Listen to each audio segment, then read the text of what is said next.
নমস্কার বন্ধুরা, food lover চ্যানেলে সবাইকে স্বাগত জানাই। আশা করি সবাই খুব ভালো আছেন। আজকে আপনাদের সাথে পনির ভাপা বা ভাপা পনিরের রেসিপি শেয়ার করব, যা গরম ভাতের সাথে খেতে অসাধারণ লাগে। যে কোনো নিরামিষ দিনে বা এমনি দিনও এটি আপনারা খুব কম সময়ে বানিয়ে নিতে পারবেন, যা গরম ভাতের সাথে খেতে খুবই ভালো লাগবে। তাহলে চলুন ঝটপট রেসিপিটি দেখে নিন। পনির ভাপা বা ভাপা পনির বানাবার জন্য এখানে 400 গ্রাম পনির নিয়ে নিয়েছি। 400 গ্রাম পনিরকে এইরকম চৌকো টুকরো করে কেটে নিয়েছি। আপনারা আপনাদের পছন্দ মতো সাইজে করে পনিরগুলোকে কেটে নিতে পারেন। এবার পনিরগুলোকে হালকা করে ভেজে নেব। পনিরগুলো হালকা করে ভেজে নেওয়ার জন্য গ্যাসের উপর একটা কড়াই বসিয়ে তাতে দিয়ে দিয়েছি 2 টেবিল চামচ সাদা তেল। তেলটা এখানে গরম করে নেব। তেলটা এখানে গরম হয়ে গেছে। এরপর এতে দিয়ে দিচ্ছি সামান্য একটুখানি লবণ, দিয়ে দিচ্ছি একদমই সামান্য একটুখানি হলুদ গুঁড়ো আর একটুখানি কাশ্মীরি লঙ্কার গুঁড়ো দিয়ে দিলাম। এতে কালারটা কিন্তু খুবই ভালো আসবে। এবার গ্যাসের ফ্লেমটা লোতে রেখে খুব ভালো মতো মিশিয়ে নিচ্ছি।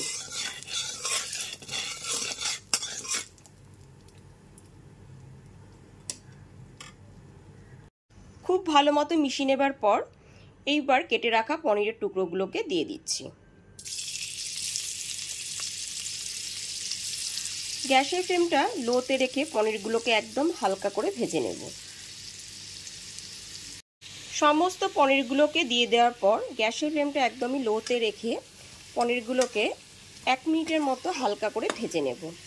পনিরগুলো কিন্তু এখানে বেশি লাল করে একদমই ভাজার দরকার নেই।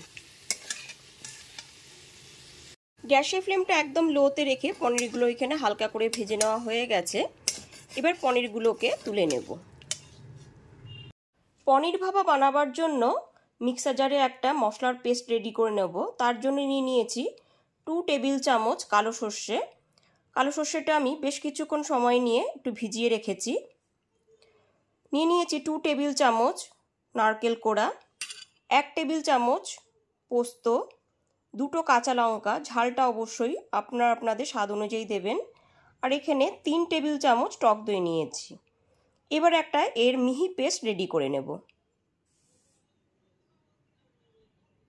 সমস্ত কিছু উপকরণ দিয়ে মিক্সার জারে এইরকম একটা স্মুথ পেস্ট রেডি করে নিয়েছি।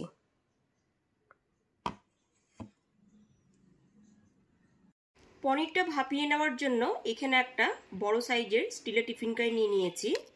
এরপর এর মধ্যে ভেজে রাখা পনিরগুলোকে দিয়ে দিচ্ছি।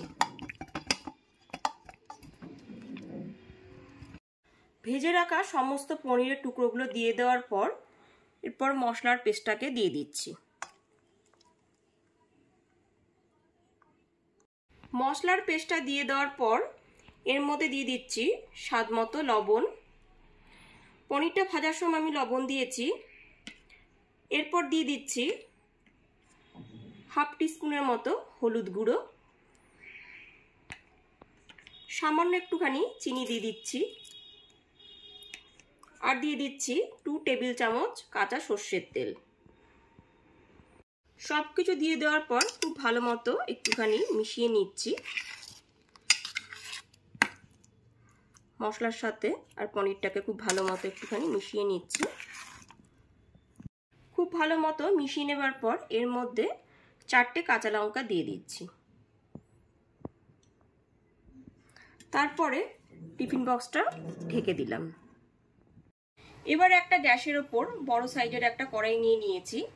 কড়াইয়ের ভিতরে দিয়ে দিয়েছি বেশ কিছুটা পরিমাণ জল। এবার একটা খাবার রাখার স্ট্যান্ডটা দিয়ে দিলাম। এবার টিফিন কারিটা খুব সাবধানে বসিয়ে দিলাম। এবার গ্যাসের ফ্লেমটা লো টু মিডিয়ামে রেখে 10 থেকে 12 মিনিটের জন্য ঢেকে ভাপিয়ে নেব। কড়াইয়ের ঢাকনাটা আমি খুব সুন্দরভাবে ঢেকে দিয়েছি। এখানে দেখুন ঢাকনাতে একটা ছিদ্র আছে, এটা আমি একটা কাগজের টুকরো দিয়ে আটকে দিয়েছি। 10 মিনিট পরে আমি ফিরে আসছি। এখানে 10 মিনিট হয়ে গেছে। এরপর খুব সাবধানে ঢাকনাটা খুলে নিচ্ছি। খুব সাবধানে ঢাকনাটা খুলে নেওয়ার পর দেখুন টিফিন কারিটা কিন্তু এখন খুবই গরম আছে। এখন আমি টিফিন কারিটা একদমই হাত দেব না, একটু ঠান্ডা হয়ে যাওয়ার পর টিফিন কারিটা খুলে আমি দেখে নেব। টিফিন কারিটা কিছুটা ঠান্ডা হয়ে যাওয়ার পর ঢাকনাটা খুলে দেখে নিচ্ছি।